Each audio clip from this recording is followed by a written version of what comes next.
Johnny never expected his Friday night to end like this. He stood outside Scarlett's apartment door, her weight leaning against his shoulder, her breath hot with fever. She was his boss. The woman who terrified half the office with a single glance. The woman whose approval he worked overtime to earn. But tonight, she could barely stand. "I'm fine," Scarlett whispered, fumbling with her keys. Her hands shook. Johnny caught the keys before they hit the ground. "You're not fine." He'd noticed her swaying at her desk an hour ago. Noticed the flush on her pale cheeks. When she nearly collapsed reaching for a file, he insisted on driving her home. Now, as he helped her inside, she grabbed his hand. Her fingers were burning. "Please," she said, her voice breaking. "Don't leave yet." Johnny looked into her glassy eyes and felt something shift in his chest. This powerful woman had no one else to call. And he couldn't walk away. Johnny had never seen Scarlett's apartment before. It was beautiful. Perfect. And completely cold. Everything matched. Nothing was out of place. No photos on the walls. No books left open. No signs that a human being actually lived here. "I just need to lie down," Scarlett mumbled, stumbling toward the couch. But Johnny caught her arm. "When did you last eat?" She blinked at him, confused. Like the question made no sense. He guided her to the bedroom and found extra blankets. Her fever was getting worse. She needed medicine, fluids, someone to watch over her. "You should go," she whispered as he tucked the blankets around her. "Your daughter. Emma's at her sleepover," Johnny said quietly. "I'm not leaving you like this." For the next hour, he moved through her kitchen like a ghost. Found soup in the pantry. Made tea. Brought her medicine every few hours. Scarlett drifted in and out of sleep, sometimes mumbling words he couldn't understand. Around midnight, she woke up crying. "Hey," Johnny whispered, sitting on the edge of her bed. "What's wrong?" "I dreamed about my sister," she said, her voice thick with tears. "We used to take care of each other when we got sick. Before I got so busy. Before I chose work over everything else." Johnny pressed a cool cloth to her forehead. "Tell me about her." And in her feverish state, Scarlett's walls crumbled completely. She told him about the sister who stopped calling because Scarlett missed too many birthdays. About the fiancé who left because she chose a promotion over their wedding planning. About coming home to silence every single night for 3 years. "I have everything I wanted," she whispered. "Corner office. Respect. Success. But I eat dinner alone. I watch movies alone. I get sick alone." Johnny's heart twisted. This was the woman who commanded boardrooms? Who made million-dollar decisions without blinking? "I'm scared all the time," she confessed, her eyes closed. "Scared I'm not good enough. Scared I'll lose everything I worked for. Scared I already lost everything that mattered." He stayed quiet, just listening. "You know what's funny?" She laughed, but it sounded broken. "I watch you with Emma sometimes. Through my office window. The way you smile when she calls. The way you drop everything for her soccer games. You have what I threw away." Johnny felt something crack open in his chest. This wasn't his intimidating boss. This was a woman who'd built walls so high she trapped herself inside them. "Scarlett," he said softly. But she was asleep again, her breathing finally steady. Johnny sat in her living room as dawn broke through the windows. He thought about Emma, sleeping safely at her friend's house. Thought about how lonely this apartment felt. Thought about the woman in the next room who terrified everyone at work but was just as scared as the rest of them. When Scarlett woke up, everything would go back to normal. She'd rebuild her walls. He'd go back to being her employee. But something had changed tonight. He'd seen her heart. And it looked exactly like his own, bruised, hopeful, and desperately wanting to trust someone again. If you've ever taken care of someone who couldn't take care of themselves, hit that like button. Sometimes the strongest people are the ones who need help the most. Monday morning arrived like a cold slap of reality. Johnny walked into the office expecting everything to feel different. It didn't. Scarlett stood at her desk, perfectly composed. Hair pulled back. Sharp blazer. The fever and tears from Friday night erased like they never happened. She barely looked at him during the morning meeting. "Good work on the Jensen account, Johnny," she said, her voice crisp and professional. That was it. No acknowledgement. No thank you. Nothing. He told himself it was better this way. Safer. She was his boss. He was a single dad who couldn't afford complications. But it stung anyway. The week crawled forward in painful normalcy. Except for the small things. On Tuesday, Scarlett asked him to stay after a meeting. "How's Emma?" she said quietly. The question caught him off guard. "She's good. Science project due Friday." Scarlett nodded, something soft flickering across her face before she looked away. "That's nice." On Wednesday, he found a coffee on his desk. His exact order. No note. He glanced toward Scarlett's office. She was on the phone, deliberately not looking his way. On Thursday, he stayed late finishing reports.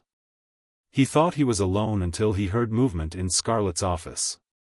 It was almost 9 o'clock. He walked to her door and knocked softly. Scarlett looked up, startled. "You're still here?" "So are you," Johnny said. She glanced at her empty office, and for just a moment, he saw it. The loneliness she'd confessed in her fever dreams. The silence waiting for her at home. "Do you want to grab dinner?" The words left his mouth before he could stop them. Scarlett's eyes widened. "Johnny." "Just food," he said quickly. "There's a diner down the street. You shouldn't drive home this tired." She hesitated. He could see her building the walls again, brick by brick. "Okay," she whispered. They sat across from each other in a booth that smelled like coffee and old vinyl. Scarlett ordered a salad she barely touched. Johnny ordered a burger he was too nervous to eat. "You don't have to do this," Scarlett said finally. "Be nice to me because of what I said Friday night." "I'm not being nice," Johnny said. "I'm being honest."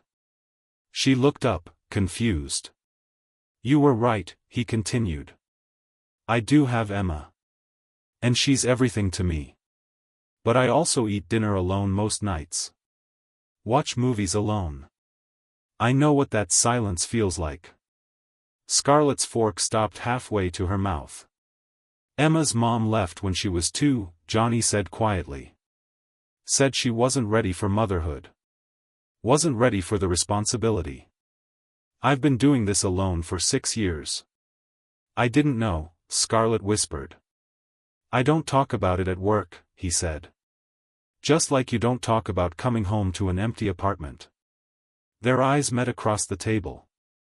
Something unspoken passed between them. Recognition. Understanding. The quiet acknowledgement that they were both fighting the same battle in different armor.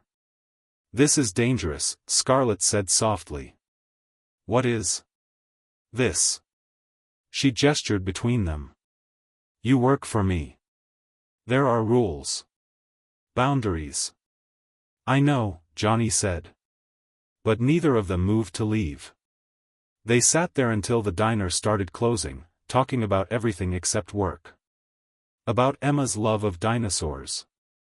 About Scarlett's secret obsession with baking shows she never had time to watch.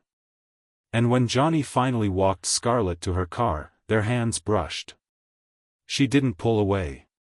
Drop a comment if you've ever felt a connection with someone you knew you shouldn't feel it with. Sometimes the heart doesn't care about rules. The emergency call came at 2 in the afternoon. Emma's school. Stomach bug outbreak.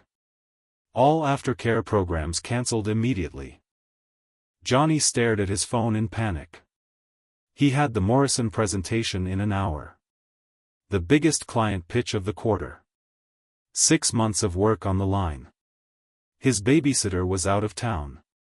His neighbors were at work. Emma's sleepover mom wasn't answering her phone. He had no choice.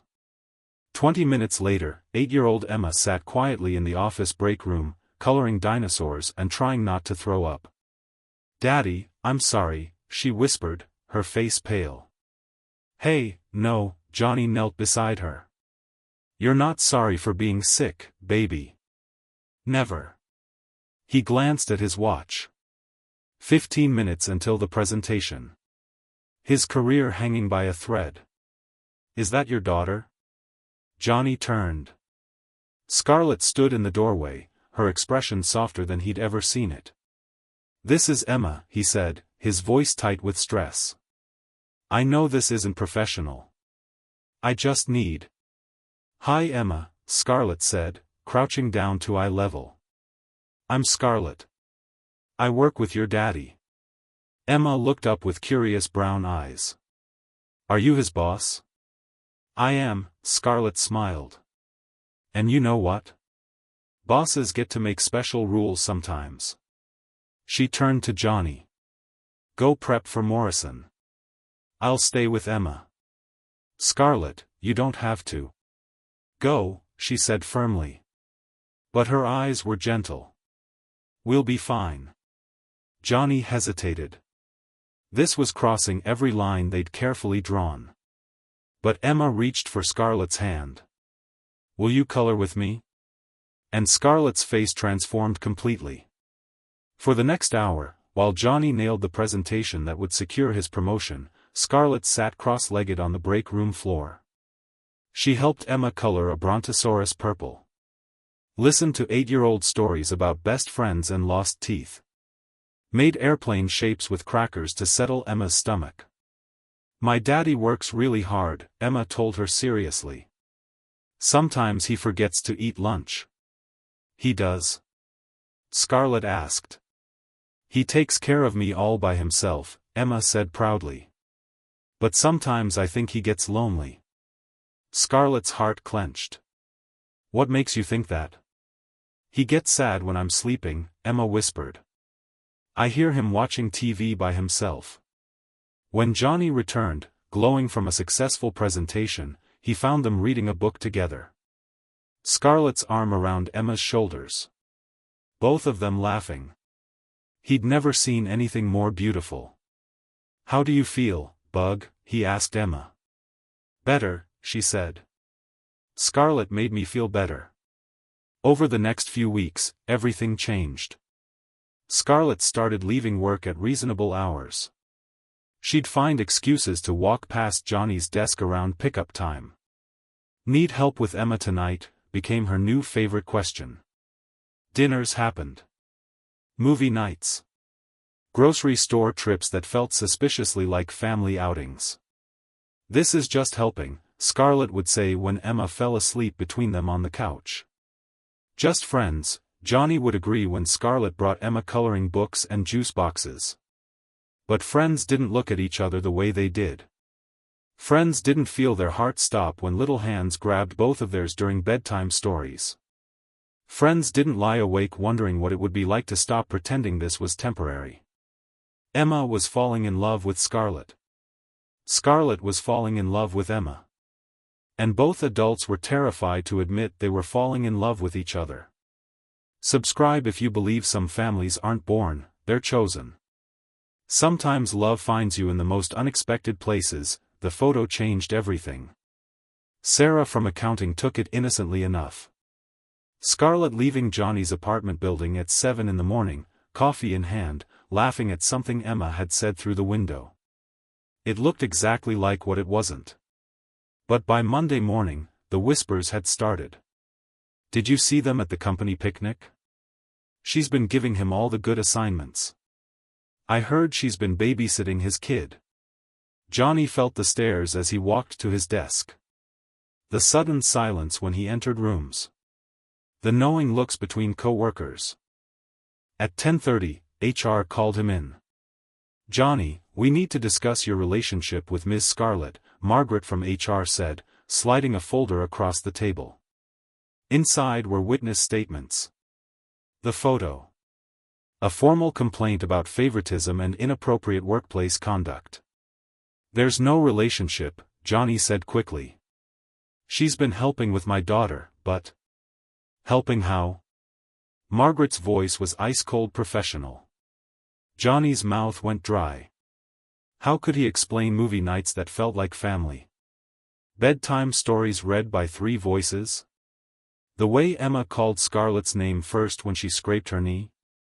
"She's been supportive during childcare emergencies." Margaret leaned forward. "Mr. Johnny, Miss Scarlett has given you 3 major promotions in 4 months. She's assigned you the highest-profile clients.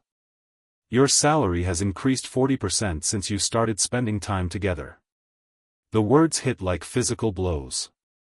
It's not connected. Isn't it? 20 minutes later, Johnny walked out feeling sick. He found Scarlett in her office, door closed, phone pressed to her ear. "I understand the concern," she was saying, her voice strained. "Yes, I'll handle it immediately." She looked up when he knocked. Her face was pale, professional mask firmly in place. "We need to talk," Johnny said. Scarlett hung up and folded her hands. "No. We don't. Scarlett. This was a mistake," she said sharply. "All of it. I compromised my position." "Your position?" "I let personal feelings cloud professional judgment."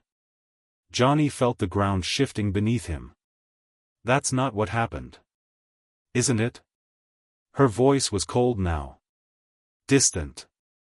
"How many assignments have I given you lately? How many meetings have I included you in that you weren't qualified for?" "Don't do this," Johnny whispered.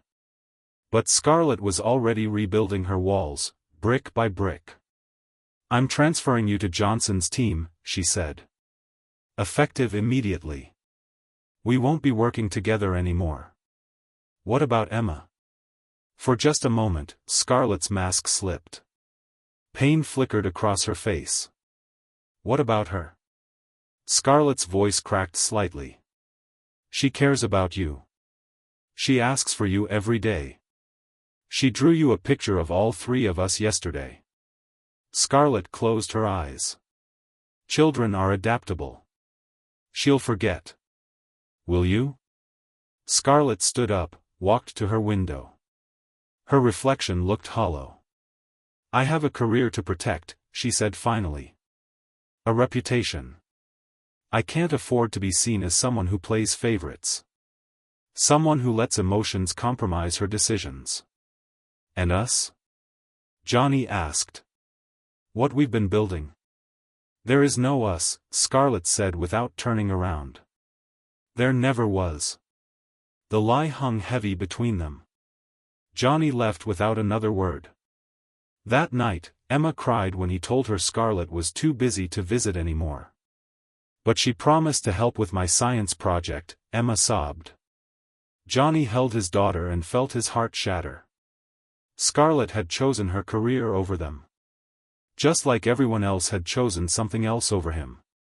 Hit that like button if you've ever watched someone walk away to protect themselves, even when it destroyed everyone involved. Sometimes fear wins, even when love is right there waiting. 3 weeks passed in excruciating silence. Johnny worked under Johnson now. Different floor. Different projects. Different world. But he could still see Scarlett's office from the elevator. Every morning, he watched her arrive first. Every evening, he watched her leave last. Always alone. The confident woman who'd commanded boardrooms was disappearing before his eyes. Her shoulders curved inward. Her smiles became mechanical. She moved through the office like a ghost of herself. "Daddy, when is Scarlett coming back?" Emma asked for the 15th time. They were at the kitchen table, Emma's science project spread between them. The volcano they'd planned to build with Scarlett sat half-finished, abandoned. "She's very busy, baby," Johnny said, his heart breaking with each word. "But she said she'd help me paint it," Emma's voice wobbled. "She promised." Johnny closed his eyes. Scarlett had promised. She'd spent an entire evening researching volcano colors with Emma, drawing sketches, planning the perfect eruption. That was before the photo. Before HR. Before Fear won. "Did I do something wrong?" Emma whispered. "No, sweetheart. Never." But Emma wasn't convinced. She stopped asking about Scarlett after that. Started building the volcano alone, small hands struggling with paintbrushes too big for her fingers. The sight destroyed him. At work, Johnny found himself taking longer routes past Scarlett's office. Not to see her, she'd made it clear that chapter was closed. But to understand. He watched her through meetings. Saw how she held herself apart from everyone. How she ate lunch alone at her desk. How she stayed late because home meant empty rooms and silence. This wasn't about choosing career over love. This was about a woman so terrified of losing everything she'd worked for that she'd rather lose everything that mattered. Scarlett was protecting herself the only way she knew how, by cutting off anything that made her vulnerable. Even if it was killing her. Even if it was killing them. "She looks sad," Emma said one evening. They'd run into Scarlett at the grocery store. Scarlett had seen them first, quickly turning down a different aisle. But not before Emma spotted her. "She saw us and ran away," Emma continued, confused. "Why would she run away from us?" Johnny knelt beside his daughter. "How do you explain adult fears to an 8-year-old heart?"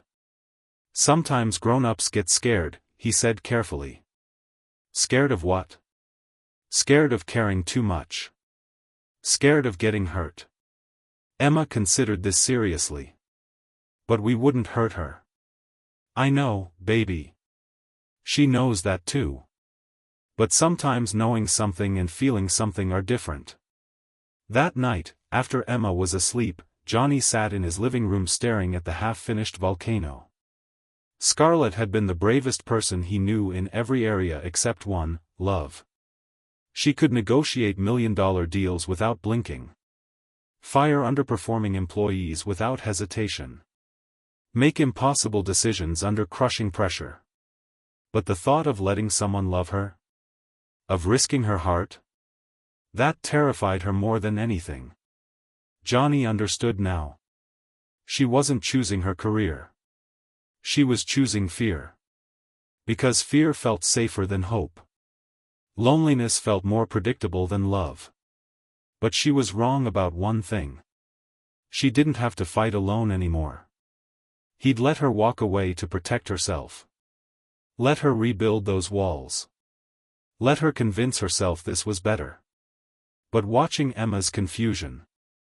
Watching Scarlett disappear into herself. Watching 3 hearts break when they could be healing together. That had to stop. Scarlett needed someone to fight for her the way she'd never fought for herself. Someone to tell her she deserved love, not just success. Someone to prove that some things were worth the risk. Comment below if you've ever been too scared to fight for something that could change your life. Sometimes the greatest risk is not taking one at all. Johnny walked into Scarlett's office on a Tuesday morning and placed his resignation letter on her desk. "What is this?" Scarlett asked, her voice carefully neutral. "My 2 weeks' notice," Johnny said, settling into the chair across from her. Scarlett's mask slipped for just a moment. "Why?" "Because you're right. We can't have this conversation while you're my boss. There's no conversation to have. Isn't there?" Johnny leaned forward. "Because I've been watching you for 3 weeks, Scarlett. You look like you're drowning." She flinched. "My personal life is none of your concern." "It is when it involves my daughter," he said quietly. Emma finished her volcano project yesterday. Alone. She painted it the colors you researched together. She carried it to school by herself because her hands are too small, and it fell apart in the hallway. Scarlett's composure cracked. Johnny, please. She cried for an hour, he continued. Not because of the volcano. Because the person she trusted to help her disappeared without explanation. I had to, Scarlett whispered. You don't understand the position I was in. Then explain it to me. Scarlett stood up, paced to the window. I worked 16-hour days for 10 years to get this office. I sacrificed relationships, friendships, family connections. Everything. This career is all I have left. That's exactly the problem, Johnny said. You think your worth is tied to this job. But Emma didn't fall in love with your corner office. I didn't fall in love with your salary. Scarlett spun around. Don't say that. Why not? It's true. Because loving me ruins everything. The words burst out of her, raw and desperate. I'm not built for family, Johnny. I don't know how to be soft. I don't know how to put someone else first. I mess up everything I touch outside this office. Johnny stood up slowly. Is that what you think you did to us? Messed us up? Scarlett's eyes filled with tears. Didn't I? Scarlett, for the first time in 6 years, Emma had someone who read to her in different voices. Someone who remembered she likes her sandwiches cut into triangles. Someone who showed up. I was babysitting. You were mothering, Johnny said firmly. And for the first time since Emma's mom left, I had someone who understood the weight I carry. Someone who made coming home feel like coming home instead of just surviving another day. Scarlett pressed her hands to her face. I'm terrified of failing you. Both of you. And I'm terrified of never trying, Johnny said. Scarlett, you think you're protecting us by staying away. But you're not protecting anyone. You're just making sure we all suffer alone instead of taking a chance on being happy together. What if I'm terrible at this? She whispered. What if you're amazing at it? For a long moment, they stared at each other across the distance she'd created. I quit too, Scarlett said suddenly. What? If you're resigning to remove barriers, then I'm resigning too. Her voice grew stronger. I'll find another job. We'll figure it out. Scarlett. I'm done being scared, she said, stepping closer. I'm done choosing loneliness because it feels safer. I want movie nights and science projects and bedtime stories read by 3 voices. Johnny reached for her hand. Are you sure? No, she smiled through her tears. I'm terrified. But I'd rather be terrified with you than safe without you. 6 months later, Emma's bedroom wall was covered with pictures. Family movie nights. Scarlett teaching Emma to bake. All 3 of them laughing in ways that used to seem impossible. They'd built something neither adult thought they deserved. A family chosen by love, not blood. Subscribe if you believe the best families are the ones we choose to build together. Sometimes the greatest love stories start with the courage to quit playing it safe.